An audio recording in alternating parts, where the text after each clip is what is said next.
Hey everybody, welcome back to my channel. So let's begin the part 2 of MCQs. As we have started the series of MCQs of class 12th business studies, so this will be helpful for you. So let's begin with the next question. 5 questions we have already discussed, and I have already uploaded the answer key of the part 1. In case you haven't checked that, go and check out. So the next question number 6 is, efficiency is concerned with doing the right thing, doing things right, achieving end results और none of the above. अब देखो इसमें slight सा difference है, सो ध्यान रखें, सोच समझ के आंसर करें एंड नेक्स्ट वीडियो में I tell you the answers. Till then आप खुद से सोचें एंड करेक्ट ऑप्शन को चूज़ करें. Mention your options in the comment box. You will get the confidence to attempt the questions. देखो कुछ लोग होते हैं, कुछ स्टूडेंट्स होते हैं कि जिन्हें पेपर से एग्ज़ाम से काइंड ऑफ फोबिया होता है कि वैसे हमें सब कुछ आता है, लेकिन जब हम क्वेश्चन पेपर देखते हैं या फिर क्वेश्चंस अटेम्प्ट करते हैं then we make that wrong, तो कुछ ना कुछ मिस्टेक हो जाती है. In that case, the solution is this only, that you practice as many questions as possible. तो ये भी काइंड ऑफ दैट है. आप जितने MCQs को प्रैक्टिस करोगे उतना आपका MCQs वाला फोबिया निकल जाएगा. And MCQs are not that easy. अगर कुछ लोगों को ये दिमाग में सुपरस्टिशन है कि चलो जी MCQs तो आंसर तो होते ही हैं, कोई भी एक टिक कर दो, ऐसे नहीं होगा. ठीक है, don't think of the +2 only. Next also you have to go for the further studies. चाहे आप ग्रेजुएशन कर लो, मास्टर्स कर लो, PhD कर लो, फॉरेन चले जाओ, everywhere you will get the objective type questions. And objective type तब ही सॉल्व होते हैं जब आपको कॉन्सेप्ट क्लैरिटी होती है, ठीक है. Otherwise it's not that easy. Okay, अब देखो लिखा हुआ है डूइंग द राइट थिंग और डूइंग थिंग्स राइट, तो इसमें कुछ तो डिफरेंस होगा, तो ही ये अलग अलग ऑप्शन है. तो आप ध्यान से आंसर को मार्क करें. 7th question is, effectiveness relates to doing the right thing, completing activities, achieving goals or all of the above. Efficiency and effectiveness बहुत important terms हैं, make them clear. okay. Next है जी छोटी सी case study. देखो case study को solve करने का सबसे बेहतर तरीका है कि आप पहले क्वेश्चन को रीड करें, then you go for the case study. Just like the stanza और द कॉम्प्रीहेंशन. कॉम्प्रीहेंशन का वैसे मीनिंग होता है अंडरस्टैंडिंग. तो अगर आपको कोई स्टैंजा आ रहा है इंग्लिश में, कॉम्प्रीहेंशन है, आइल्स परस्यू कर रहे हो, तो उसमें भी ऐसा कुछ है, then what is the thing that you need to focus on, that is first you read the question. ठीक है, तो उससे आपको ज़्यादा क्लैरिटी होती है. By the way this is just MCQ, but when it comes to the like 3-4 marks case study और the 6 marks 5 marks case study, in that case you should read the questions first than the case study. Okay, question number 8. Sorry. Rohan works as a production manager in the Global Enterprises Limited.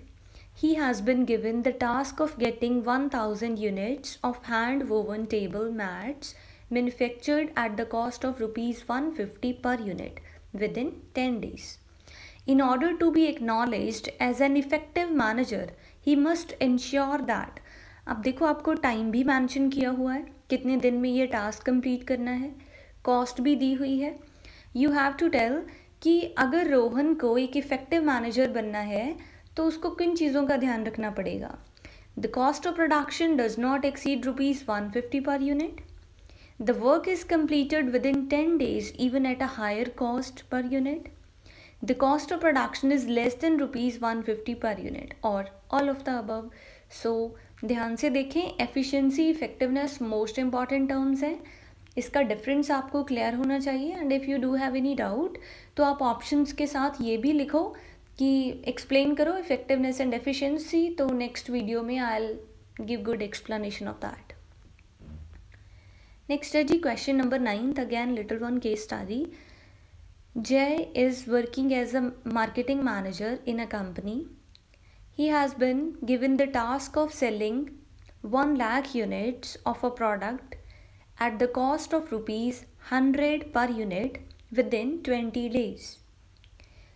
Relax होके case study को पढ़ो, ये तो बहुत ही छोटी सी case study है. Product की cost दी हुई है आपको ₹100 per unit, with in 20 days cell करने हैं 1 lakh units. He is able to sell all the units within the stipulated time, but had to sell last 1000 units at 20% discount in order to complete the target. In such a situation, he will be considered to be, देखो उसने अपना task तो complete कर दिया, 1 lakh units को cell कर दिया, लेकिन जो लास्ट वाले 1000 यूनिट्स थे तो जय ने क्या किया, उन 1000 यूनिट्स को 20% डिस्काउंट पे सेल किया, सो दैट उसका 1 लाख वाला टारगेट कंप्लीट हो जाए. तो जय को हम क्या कंसिडर करेंगे, an efficient manager, an effective manager, both effective and efficient, और none of the above. Next question is, management is said to be poor if it is efficient but ineffective, effective but inefficient, both inefficient and ineffective, D, all of the above. So this is the easy one question. ये सारे MCQs related थे efficiency and effectiveness के related. Deliberately मैंने ये सब ऐसे MCQs को collect किया सो दैट आपको ये क्लियर हो जाए. आई बेट यू कि जो आपको एग्ज़ाम अगर होगा, डेट शीट आ चुकी है तो एग्ज़ाम तो होगा ही, 9 जुलाई को जो आपका बिजनेस स्टडीज़ का एग्ज़ाम है उसमें एफिशिएंसी इफेक्टिवनेस से पक्का एक क्वेश्चन आएगा. तब आपको याद आएगा कि काश एलेक्स इंस्टीट्यूट के वीडियोस को अच्छे से देख लेते. तो अभी भी टाइम है, go for it. Okay, so thank you so much for watching.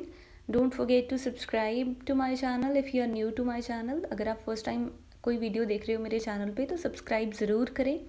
उसके साथ बेल आइकन आएगा, उसको प्रेस करें सो दैट आपको कमिंग वीडियोज़ का नोटिफिकेशन मिल जाए. एंड वीडियो को लाइक करना ना भूलें, this will give me a little boost. देखो वैसे तो जो एजुकेशन है ये लाइक्स डिसलाइक्स के बहुत ऊपर की बातें होती हैं. बाकी चलो ठीक है, फॉर्मेलिटी से एक लाइक कर दो तो मुझे अच्छा लगेगा. Little things gives happiness. So अगर आप किसी को वीडियो लाइक करके खुश कर सकते हो तो please, and share with your friends. भाई आप लोग शेयर बहुत कम करते हो. जितने फ्रेंड्स के साथ शेयर करोगे this shows your like good mentality. क्योंकि फ़नी वीडियोस, हिलेरियस वीडियोस, तो मीम्स तो आप बहुत सारे शेयर करते हो, लेकिन एजुकेशनल वीडियो शेयर करोगे, एजुकेशन को जितना स्प्रेड करोगे आपको भी उतना ही एडवांटेज होगा. Thank you so much. Stay blessed.